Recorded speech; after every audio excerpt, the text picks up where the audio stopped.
Assalamualaikum warahmatullahi wabarakatuh. Nama saya Valen Aldi Mulyadana. Saya dari mahasiswa Unisma dan ditempatkan di SMK Negeri 4 Malang.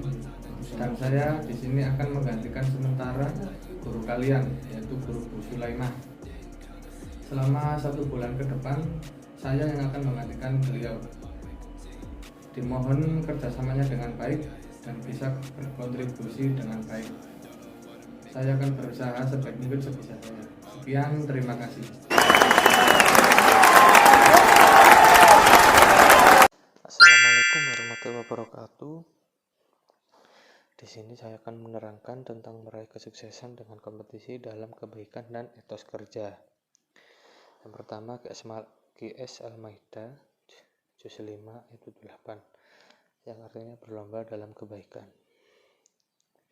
Dan kami telah menurunkan kitab Al-Quran kepadamu Muhammad dengan membawa kebenaran yang membenarkan kitab-kitab yang diturunkan sebelumnya dan menjaganya. Maka putuskanlah perkara mereka menurut apa yang diturunkan Allah, dan janganlah engkau mengikuti keinginan mereka dengan mendengarkan kebenaran yang telah datang kepadamu. Untuk setiap umat di antara kamu, kami berikan aturan dan jalan yang terang. Kalau Allah menghendaki, niscaya kamu dijadikannya satu umat saja. Tetapi Allah hendak menguji kamu terhadap karunia yang telah diberikannya kepadamu. Maka berlomba-lombalah berbuat kebajikan hanya karena Allah kamu semua kembali lalu diberitahukannya kepadamu terhadap apa yang dahulu kamu perselisihkan. Jadi di sini kita di Al-Quran itu diturunkan oleh Allah Subhanahu wa Ta'ala kepada Nabi Muhammad itu dengan membawa segala kebenaran. Dan Al-Quran itu tidak menyalahkan kitab-kitab sebelumnya yang telah diturunkan dahulu, karena Al-Quran adalah kitab terakhir yang diturunkan dari Allah kepada Nabi Muhammad SAW. Dan Al-Quran itu berisikan tentang bagaimana kita mengikuti arahan Allah untuk hidup di dunia ini agar tidak melupakan beliau. Karena orang kalau sudah hidup di dunia dan diberikan harta yang melimpah oleh Allah, itu bahwasanya akan melupakan akhiratnya dan melupakan siapa Tuhannya.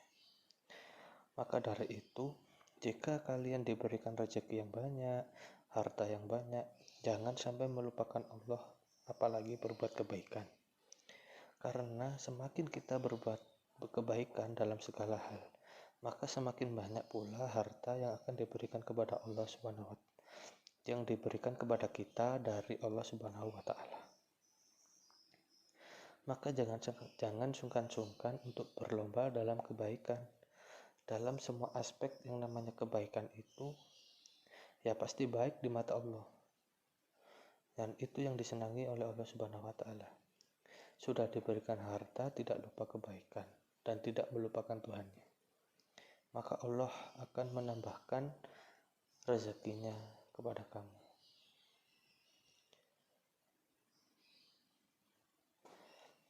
Maka selanjutnya adalah pesan-pesan surat Al-Maidah. Al-Quran diturunkan oleh Allah dengan hak atau kebenaran dan membenarkan kitab sebelumnya.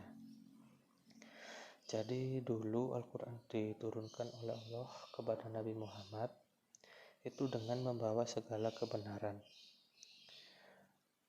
dan membenarkan kitab sebelumnya. Dan Al-Quran itu tidak pernah menyalahkan kitab-kitab sebelumnya yang telah diturunkan. Cuma dari 4 kitab tersebut, yang dari dulu sampai sekarang yang masih terjaga keasliannya itu cuma Al-Quran. Karena 3 kitab tersebut itu sudah diubah isinya oleh manusia-manusia yang tergila-gila oleh dunia. Yang kedua, Al-Quran adalah muhaimin, maha penjaga terhadap kitab-kitab terdahulu, karena ia menjadi saksi atas kebenaran kandungan kitab terdahulu. Jadi kitab-kitab dahulu dan zaman sekarang itu sudah berbeda. Jika zaman dahulu isi kitab itu masih asli, tidak ada perubahan dari manusia-manusia yang tidak bertanggung jawab. Dan Al-Quran membenarkan itu karena kitab yang dari selain empat kitab tersebut selain Al-Quran itu sudah diubah isinya oleh manusia yang tidak bertanggung jawab dan lebih mementingkan kepentingan dunia saja. Yang ketiga, Al-Quran memelihara dan mengukuhkan prinsip ajaran ilahi yang bersifat universal dan mengandung kemaslahatan abadi bagi umat manusia sepanjang masa. Jadi Al-Quran itu tidak bersifat sementara, tetapi bersifat selamanya dan bersifat bebas untuk dibaca siapa saja. Karena Al-Quran itu sudah menjadi pedoman hidup bagi semua umat Islam di dunia. Tidak hanya umat Islam saja, tetapi banyak sudah menjadi pedoman hidup bagi manusia pada saat di dunia. Karena di dalam Al-Quran itu sudah mengandung bagaimana cara kita menjalani hidup di dunia sebagaimana mestinya. Yang keempat, tiap-tiap umat memiliki aturan atau syariat yang akan menuntunnya menuju kebahagiaan abadi. Jadi di dalam Islam itu sudah ada syariat-syariat yang harus kita patuhi agar kita menjalani hidup di dunia ini tanpa ada masalah. Dan bagaimana cara kita hidup menghindari perbuatan maksiat sedikit pun, agar kita hidup di dunia ini lebih bahagia. Dan selanjutnya adalah QS At-Taubah juz 9 ayat 105 yang artinya bekerja keras atau etos kerja, yang artinya dan katakanlah bekerjalah kamu maka Allah akan melihat pekerjaanmu, begitu juga Rasulnya dan orang-orang mukmin, dan kamu akan dikembalikan kepada Allah yang mengetahui yang gaib dan yang nyata, lalu diberikannya kepadamu apa yang telah kamu kerjakan. Jadi kita di dunia ini kita itu harus rajin bekerja keras dan memperhatikan etika dalam bekerja.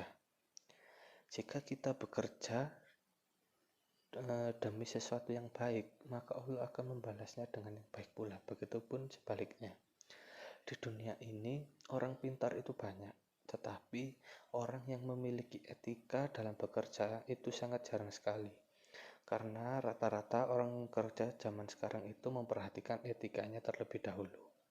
Percuma pintar, tapi kalau tidak mempunyai etika yang bagus, buat apa? Maka dari itu, jika kamu bekerja dengan keras dan itu demi kebaikan, maka Allah akan membalasnya dengan apa yang telah kamu kerjakan, entah itu rezeki yang banyak atau berupa pahala, hanya Allah yang tahu. Dan selanjutnya pesan-pesan surat At-Taubah. Allah memerintahkan untuk beramal soleh sehingga manfaatnya bisa dirasakan oleh diri sendiri maupun masyarakat luas.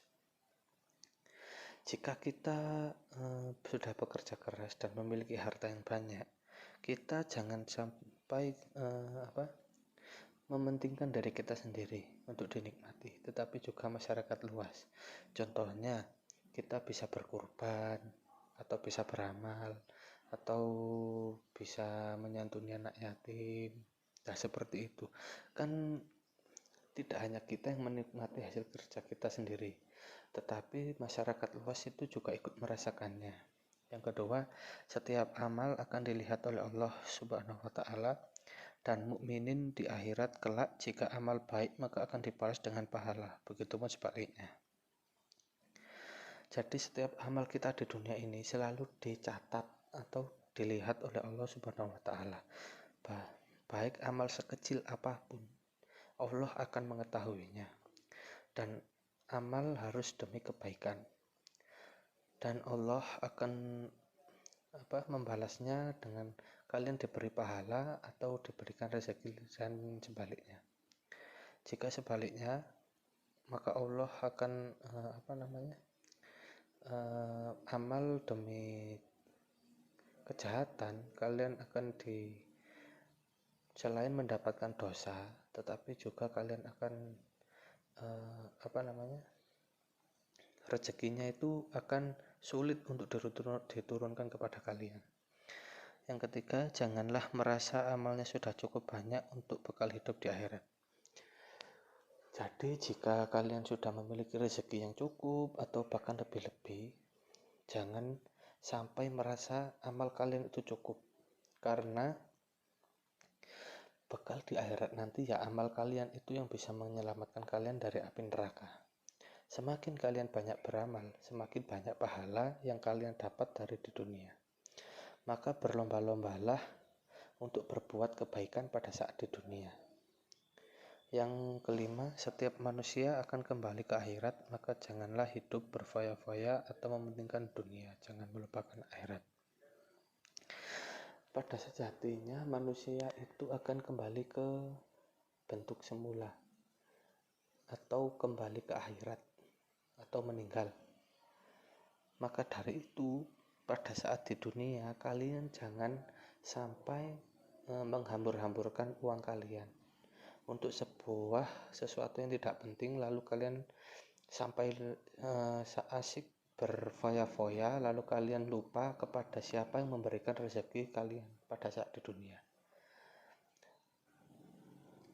Membelanjakan hasil kerja itu kita boleh, tetapi jangan sampai berlebihan, apalagi sampai melupakan akhirat dan siapa yang memberikan rezeki kepada kita.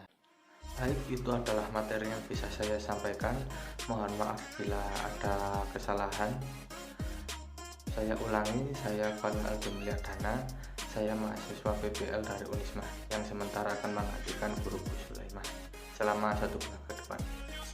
Salam kenal bagi kalian semua, semoga kita bisa bekerja sama dengan baik untuk kedepannya. Baik, itu saja, saya rasa sudah cukup.